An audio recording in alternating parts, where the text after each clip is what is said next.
All right.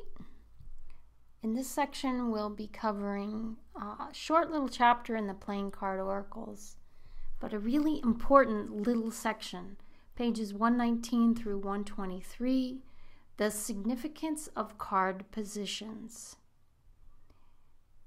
This is the section of the workshop where you'll really see how powerful this little unassuming 4-card spread is. This is the landscape of your reading. We're going to really look at this through the perspective of the elements. And if you can just picture here a little landscape on your screen, where the bottom card is, the spade card, where it says earth, we're going to imagine a lush field, right? That's at the bottom of our landscape picture. Then nestled within that lush field will be the next card up. Let's say a beautiful lake, right? Water held within the earth. And then the next card up, imagine a beautiful sky, right? A beautiful blue sky where the air card is. And then at the top of our landscape picture, where the card in the fire element rests, we see a beautiful sun shining down on the elements below. And this is the way that the elements naturally arrange themselves, because earth is the heaviest element. Water is the next heaviest. And then we get more and more levitational as we move toward the top of the spread. So we let gravity dictate the position of the elements. Also on the screen you'll see there's a body part associated with each of the 4 card positions. The head is at the top, the throat in the air position, the torso, the water position, the feet at the bottom. So this is another way to look at your card spread, but what we're looking at here is the natural position for each one of these elements or suits, and the qualities of fire, for example, or the diamond qualities, dictate how we read the card that appears in the top position. The qualities of air and the club suit dictate how we will interpret the card in the second position, and so forth. So we'll get to that in the next slides here. You'll see how these work. But the landscape idea is a way to help you remember which elements relate to which position. So let's go position by position. The diamond position, the top position, relates to the attitude of your reading, right? So we ask a question in a card reading. We lay 4 cards out, and the card that appears in the top position is going to communicate the general consciousness of the situation, right? My dad used to call it the top dog in the layout.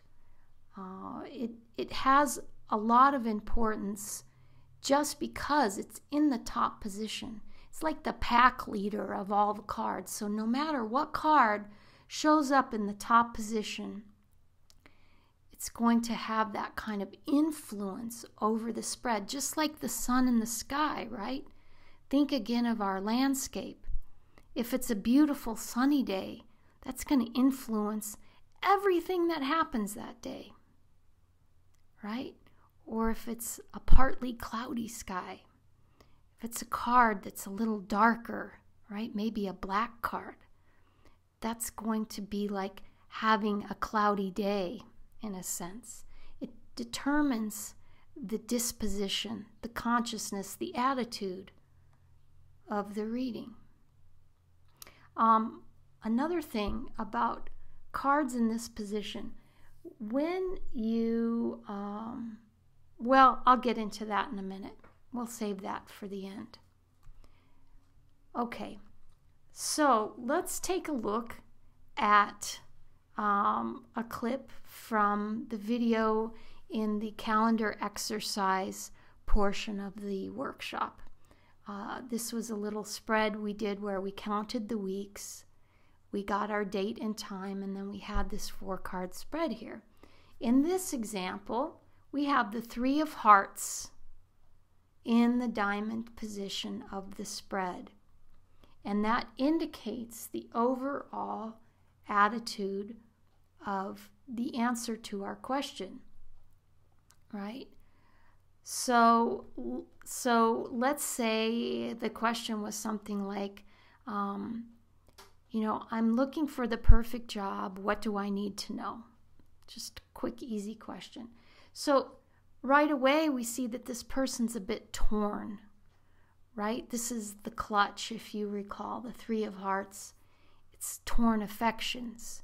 So there might be different things pulling this person in different directions. And it's the overall mood or sort of theme of this person's job search, right? They may be spreading themselves out sort of thinly over different possibilities. And because it's in that top position, it has that kind of dominating influence, whereas the cards below it are going to get into other kind of specifics. So let's take a look at the next card position. The club position, the second position in our 4-card tower, is the thinking and talking of the situation. The thinking and talking, it's the position in the 4-card spread that corresponds with the throat, right? So the influences that come in through the top position of the spread, the diamond position, become thoughts and words when it comes to the club position. So whereas the diamond position card was like pure consciousness, this is where we take that consciousness and we interpret it into words and the ways that we communicate with people. So let's look at an example here. Okay, same example. Throat position card or club position card. We have the Jack of Diamonds, a very outgoing kind of character. So this person is a little bit of a showy spokesperson, right? We see this showman here, Dango. He's charismatic. And in this position, this could be like a lawyer or somebody who's like a salesperson, somebody who speaks confidently and a little bit cocky, right? So this is the way this person communicates and thinks, very confidently. And the heart position, the third position, look to this card to see what the person is feeling, right? Can be any card in the 52 deck showing up in the feeling position of the spread, right? So let's take a look at our example again. In this little layout, we have the Ace of Diamonds. Remember the key words for this card, I will. So there's a very strong drive that is at the heart of this matter. And a lot of unexpressed ambition that is at the heart of this matter. And so that also would define the job search for this person. There's something really big that this person wants and desires to accomplish. And we see also in this picture of this 4-card layout, because the Ace of Diamonds and the Jack of Diamonds are in the same suit, they're really plugging into each other's energy. Ace has that ability if you read the description of the aces. But now we're going into a little bit of a side topic. Let's look at the 4th position, the spade position. Look to this card to see what the practical experience of the situation is. What's happening in reality? What's the day-to-day experience of this person? So let's look back at our cards. We have the Jack of Spades in the spade position. He communicates hard work. So this person could expect to work really hard in whatever job that they're looking at. And there's a lot of loyalty in the Jack of Spades. He does things without questioning. Loyalty first and hard work. And so this is also interesting when you have a card that is in its home position. Do you know what I'm saying? This Jack of Spades in the 4th position here is in the spade position, the spade position of the spread, right? He's dignified. He's in his home position.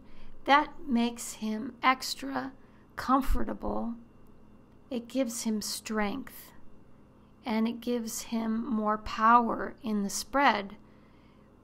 Any card that's operating from their natural position, Ace or 3 of Hearts wasn't in its natural position, Jack of Diamonds wasn't, Ace of Diamonds wasn't, but the Jack of Spades is in the spade position of the layout, and that gives him more power. Let's look at another 4-card spread and see how we would view it from the card positions. So let's go position by position like we did with the last spread. Top position, the diamond position of the spread, or the head of the spread, we see the 8 of Spades.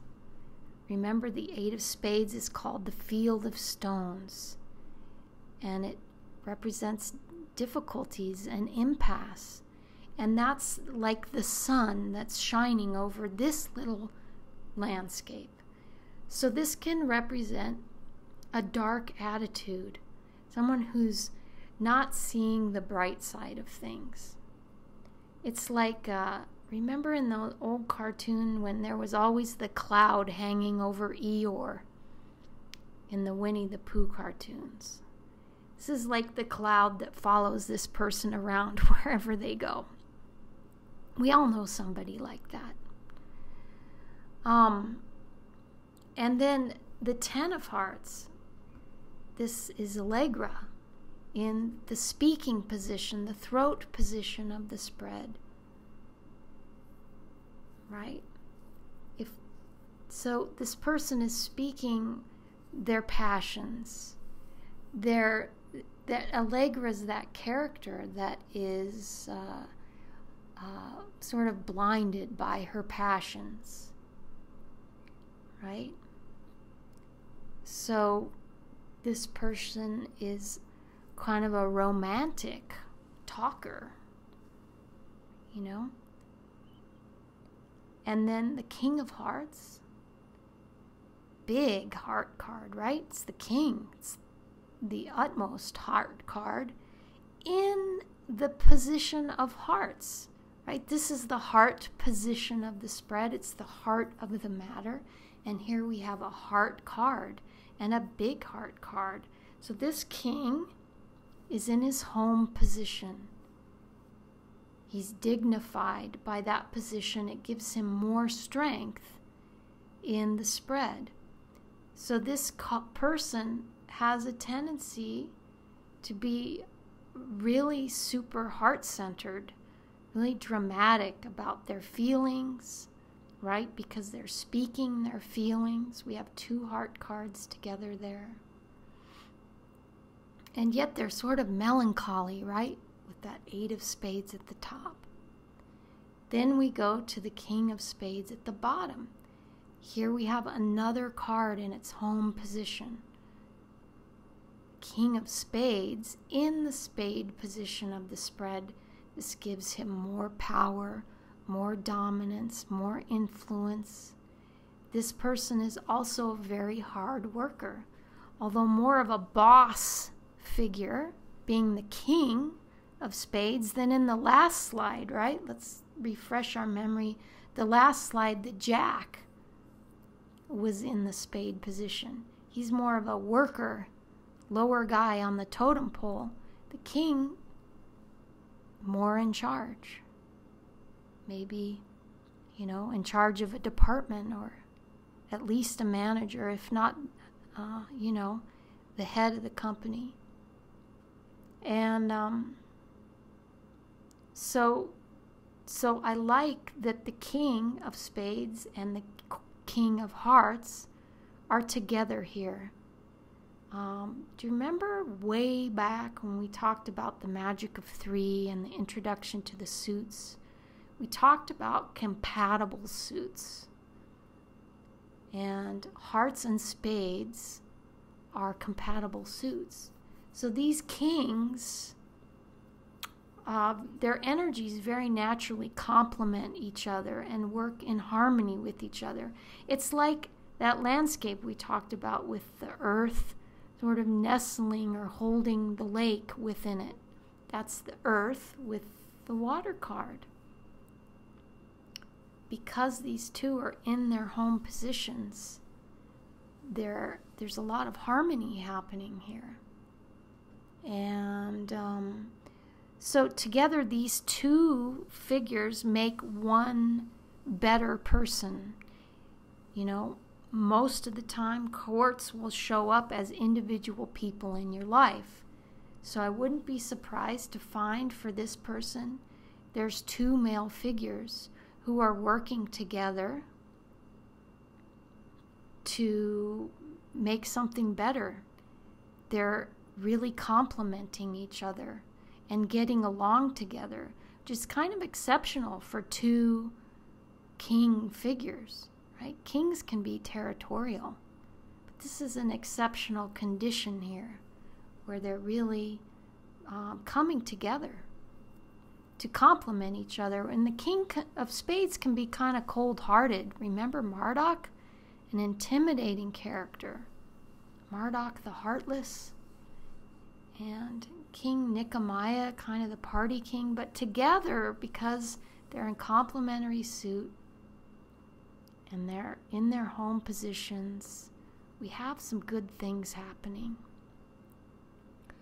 So, this person is, I think there's kind of a poetic soul happening inside this person that has this cloud of doom hanging over them. Maybe they're not seeing the bright side of things, right? With that 8 of spades at the top. But there's a very soft, tender, poetic soul inside this person. So it also represents the client,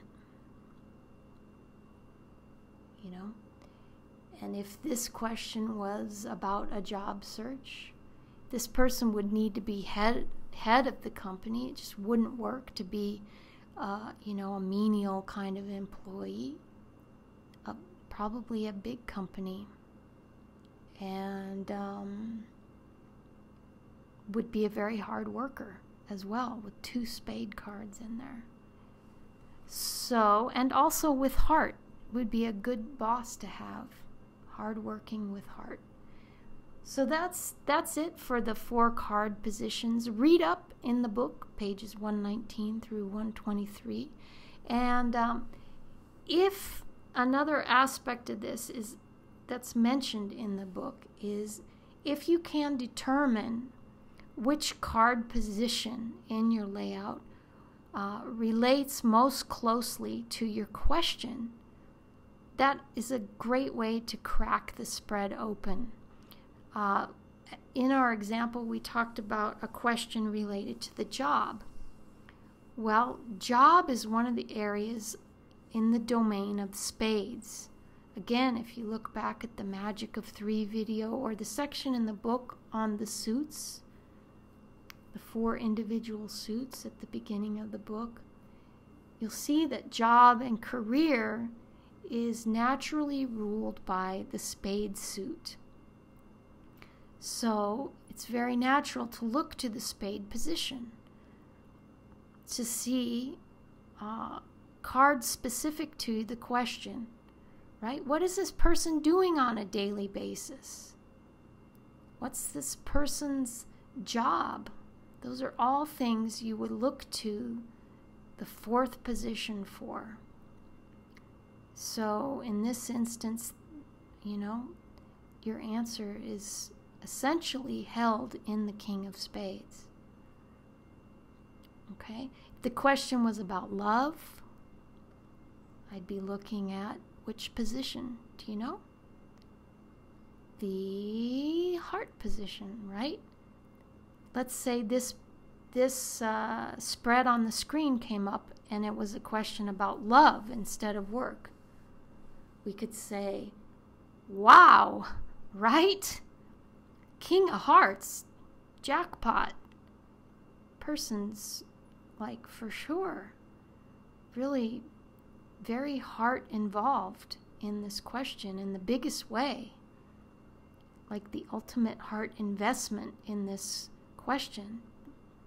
And but also a very practical guy, because the King of Hearts is linked with the King of Spades there. So he's going to express his love in practical ways, It's not just words.